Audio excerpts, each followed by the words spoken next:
என்ன, யாரு நம்மள ஆள போறது, அவங்க வந்தாங்கன்னா என்னென்ன செய்வாங்க, இதுக்கு முன்னாடி என்னென்ன சொன்னாங்க, இதுக்கப்புறம் என்னென்ன செய்ய போறாங்க, செஞ்சுட்டு தான் இருக்காங்களான்றத சிந்திச்சு பார்த்துருக்குமா? ஒரு நிமிடம் சிந்திச்சு பாருங்களேன்.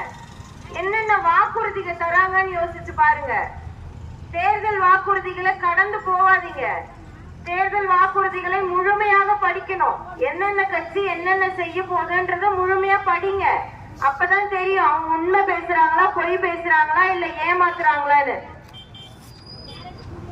திமுகவோட தேர்தல் வாக்குறுதியில என்ன கொடுத்திருக்காங்கன்னா, எல்லாத்துக்கும் ஒரே ஒரு உதாரணம் சொல்றோமா, நேரம் இல்லை இல்லையா, அதனால சொல்றேன். நீங்களும் வெயில்ல நின்றுட்டு இருக்கீங்க. மாணவர்களுக்கான கல்வி கடன் ரத்து செய்யப்படும்னு போட்டிருக்கு திமுகவோட தேர்தல் அறிக்கையில. இங்க அதிக மாணவர்கள் இளைஞர்கள் இருக்கிறதால நான் சொல்றேன், உங்க எல்லார் வீட்லயும் ஒரு குழந்தை படிக்குது. இதை